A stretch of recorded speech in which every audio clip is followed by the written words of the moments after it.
Hello friends, I am Chahat and I welcome you back to our channel. So today we are going to start with a very new chapter, that is Weathering the Storm and Arsama.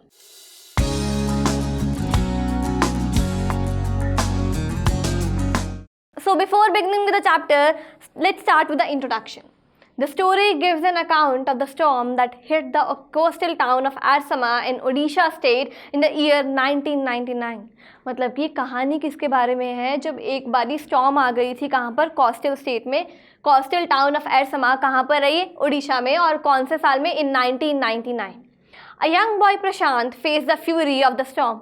उसने बोला है जो एक लड़का था, young लड़का प्रशांत, उसने इस पूरा भयानक दृश्य, एक पूरी भयानक स्टॉर्म को फेस किया एंड रीच्ड हिज विलेज, और अपने विलेज पहुंचा. The details of how he worked hard to help the villagers overcome the devastation caused by the storm inspire us to have courage and a positive approach towards life. इस कहानी में कैसे जो प्रशांत है सब डिफ़िकल्टीज़ को face करते हुए आगे चलता जाता है, इससे हमें क्या पता चलता है कि हमें भी अपनी लाइफ में जितनी भी डिफ़िकल्टीज़ आए उसे फेस करना चाहिए एकदम करेज से.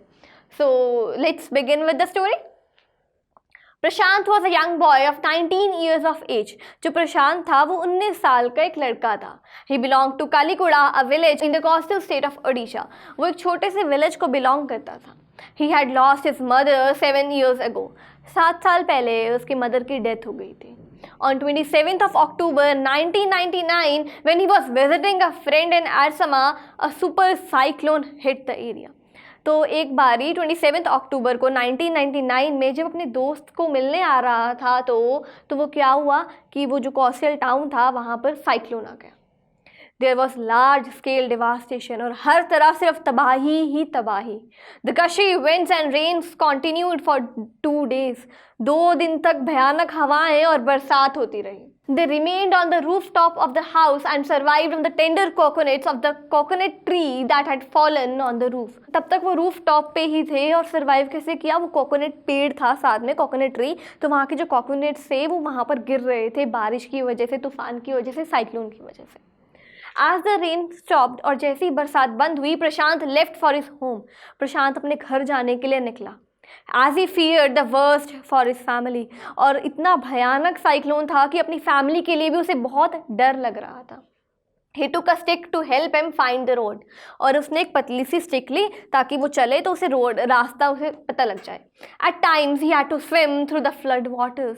और कई जगहों पे उसे स्विम करके भी जाना पड़ा फ्लड के वाटर से निकलने के लिए. On the way, he met 2 friends and their uncle and the group moved together. और रास्ते में उसे अपने 2 दोस्त मिले और उसे अपने अंकल मिले और वो पूरा का पूरा ग्रुप इकट्ठे चलने लगा.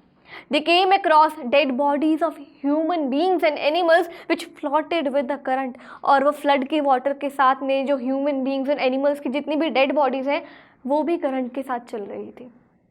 As they crossed villages, और जैसे ही वो विलेज क्रॉस कर रहे थे, not even a single house could be seen. एक घर भी ऐसा नहीं था जो वहाँ पर देखा जा सके कि बचा हुआ है. Prashant's house was shattered too and he saw the belongings hanging on the branches of the trees. प्रशांत का घर भी एकदम टूट चुका था, बिखर चुका था, और उनका जो ज़रूरत का सामान था वो पेड़ों की टहनियों पर लटका हुआ था. He wept as he felt that he had lost his beloved. और बहुत ज़्यादा रोया जब उसे लगा कि उसने अपने जितने भी संगी साथी हैं उन्हें खो दिया है. He went to the Red Cross shelter in search of his family. और अपनी फैमिली, अपने परिवार की सर्च में वो जो रेड क्रॉस शेल्टर्स बनाए गए थे साइक्लोन से हिट जो लोग हो चुके हैं उनकी सहायता के लिए, तो वो वहाँ गया. There Prashant met his maternal grandmother. वहाँ पर वो अपनी नानी से मिला. She was elated to see him alive as they had not expected that he would have survived the storm. वहाँ पर जब अपनी नानी से मिला तो वो बहुत ज़्यादा खुश थी प्रशांत को ज़िंदा देखकर, कि उन्हें एक्सपेक्टेड नहीं था कि इतनी भयानक तूफान, इतने भयानक साइक्लोन के बाद भी कोई बचा होगा. Prashant saw a crowd of 2500 people at the shelter. और वो रेड क्रॉस शेल्टर पर प्रशांत ने तकरीबन 2500 लोगों का क्राउड देखा. Many had lost their families in the disaster.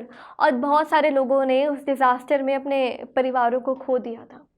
They were grief-stricken as the catastrophe had snatched everything. और वो इतने ज़्यादा दुख तकलीफ़ में थे क्योंकि वो जो डिज़ास्टर था उसने उनसे सब चीज़ छीन ली थी. For the last 2 days, they had survived on coconuts, but they were running out of stock. और पिछले 2 दिन से वो कोकोनट पर तो जिंदा थे, पर अब कोकोनट्स भी नहीं थे उनके पास, वो भी आउट ऑफ स्टॉक हो रहे थे. Prashant took control of the situation. तो प्रशांत ने उस सिचुएशन को कंट्रोल में लिया. He formed a group with some elders and young people. उसने ग्रुप बनाया एल्डर्स और यंग पीपल का. They forced the merchant to give them the stock of rice and were successful. तो उन्होंने मर्चेंट को फोर्स किया कि वो राइस का स्टॉक उन्हें दे दे ताकि वो जिंदा रह सके अपने सर्वाइवल के लिए, और वो सक्सेसफुल भी हो गए इसके लिए. After 4 days the crowd ate a meal. और 4 दिन के बाद उस क्राउड ने कुछ खाना खाया. Then the group of volunteers cleaned the shelter and tended to the injured people. उसके बाद जो volunteers का ग्रुप था उन्होंने शेल्टर साफ किया और जितने भी इंजर्ड लोग थे, जख्मी लोग थे, उनकी मदद करने के लिए चले गए. प्रशांत engaged the widows to work in the NGO named Food for Work. और जितने भी विडोज थी उन्हें प्रशांत ने क्या बोला कि तुम फूड फॉर वर्क नामक जो NGO है उसके लिए जाकर काम करो. He engaged the children by arranging sports matches for them. उन्हें बच्चों को कैसे engage किया कि ना मैं स्पोर्ट्स मैच अरेंज कर देता हूँ बच्चों के लिए. The volunteers managed to set up foster families comprising of the widows, orphan children and lone men who would form a family and support each other. जो वॉलंटियर्स थे उन्हें फोस्टर फैमिलीज बनाई जिसके अंदर जितनी भी विडोज थी जिनके हस्बैंड मर चुके थे, ऑर्फन चिल्ड्रन जिनके पेरेंट्स मर चुके थे, और जितने भी अलोन मैन थे उन सबको एक फैमिली बना दिया ताकि वो एक दूसरे को सपोर्ट कर सके. Like this, Prashant overcame his grief and learned to smile even in the face of adversities. और ऐसे प्रशांत ने क्या किया, ऐसे प्रशांत अपने दुख से बाहर निकला और कैसे और सीखा ज़िंदगी में जितनी भी तकलीफ आ जाए मुस्कुराना कभी नहीं छोड़ना चाहिए. So this was the story. Now let's begin with the question answers of the chapter. The first question is, what havoc has a super cyclone wreaked in the life of people of Odisha? उसने बोला है जो cyclone आया था उसकी वजह से लोगों की ज़िंदगी में क्या कुछ नहीं हुआ. क्या हुआ था, उनके जो घर थे वो तबाह हो गए थे, उनके पास खाने के लिए कुछ नहीं था, और प्रशांत और उसके फ्रेंड को 2 दिन तक कोकोनट के सहारे ज़िंदा रहना पड़ा. पूरी की पूरी बिलोंगिंग्स, उनका घर, उनका शेल्टर, सब कुछ बर्बाद हो गया था. इनफैक्ट जो एनिमल्स और ह्यूमन बींग्स थे उनकी बॉडीज़ भी जो फ्लड के वाटर के अंदर फ्लोट कर रही थी. How has Prashant, a teenager, been able to help the people of his village? और जो प्रशांत था हमारा टीनेजर, उसने कैसे मदद करी विलेज के लोगों की. He formed a group of volunteers. उसने एक volunteers का ग्रुप बनाया and got rice for the people. और उनके लिए चावल की बोरियां अरेंज करवाई. They cleaned the shelter and tended to the injured. उन्होंने क्या किया, जो शेल्टर था उसे साफ किया और जो इंजर्ड जख्मी लोग थे उनकी मदद करने के लिए चले गए. They sent message to the passing helicopters demanding food and other necessities. जो हेलीकॉप्टर्स वहाँ से पास हो रहे थे उनके थ्रू मैसेज भिजवाया, उनके खाने के लिए चीज़ें और डेली रूटीन की जो नेसेसिटीज़ है वो उन्हें उन तक भिजवाई जाए. Prashant guided the widows to work in the food for work NGO. उसने बोला है जो प्रशांत है उसने विडोज को गाइड किया जो फूड फॉर वर्क नाम का NGO है वहाँ पर जाकर तुम काम करो. He arrange sports events for the orphan children. और जो बच्चे जिनके पेरेंट्स अब उस फ्लड में मर चुके थे उनके लिए स्पोर्ट्स इवेंट तक अरेंज करवाए Prashant. And the volunteers set up foster families for them. How have the people of the community help one another. जो कम्युनिटी के लोग हैं उन्होंने एक दूसरे की कैसे मदद करी, और जो विमेन थी उन्होंने क्या रोल प्ले किया. अब जो कम्युनिटी के पीपल हैं वो सब इकट्ठे होकर मर्चेंट के पास गए थे ताकि वो उन्हें राइस दे सके, ताकि वो अपना पेट भर सके. पिछले 4 दिनों तक उन्होंने कुछ खाया भी नहीं था और वो इस चीज़ में सक्सेसफुल हो पाए. और जो विमेन थी उन्होंने क्या किया, वो फूड फॉर वर्क नाम के NGO में काम करने चली गई थी. Why do Prashant and other volunteers resist the plan to set up institutions for orphans and widows? उसने बोला है जो प्रशांत और बाकी वॉलंटियर्स थे ना उन्होंने मना किया, रेजिस्ट किया कि हम कोई इंस्टीट्यूशन नहीं सेटअप करेंगे इन ऑर्फन और विडोज़ के लिए.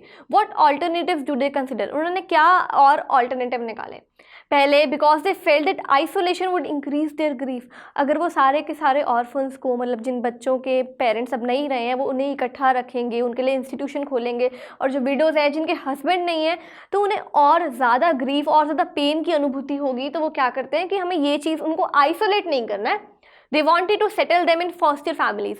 फॉस्टर फैमिलीज़ का मतलब होता है कि बेसिकली वो स्टार्टिंग से फैमिली नहीं है बट उन्हें बनाई गई है of their own community where they would love and support each other. तो उन्होंने क्या किया, जो लोन मैन थे, जो विडोज थी और जो ऑर्फन चिल्ड्रन थे उनकी फैमिलीज बना दी गई ताकि वो एकदम साथ में रहें, एक दूसरे को एनकरेज करें, सपोर्ट करें. Do you think Prashant is a good leader. क्या आपको लगता है कि प्रशांत एक अच्छा लीडर है. Do you think young people can get together to help people during natural calamities? क्या आपको लगता है जो जितने भी नौजवान हैं वो इकट्ठे होकर कुछ कर सकते हैं जब कोई नेचुरल डिजास्टर आए या नेचुरल कैलेमिटी आए? Yes, Prashant is a good leader. He overcame his grief. उसने अपना दर्द से बाहर निकला and took charge of the situation. Young people can get together to help others. जितने भी नौजवान हैं वो साथ में इकट्ठे आ सकते हैं मदद करने के लिए during calamity. They can use their strength. अपनी वो जो ताकत है, strength है, will power है, अपनी energy है, वो दूसरों की help करने के लिए भी लगा सकते हैं. So these were the question answers. We'll meet you in the next video with the next chapter. Till then, keep revising.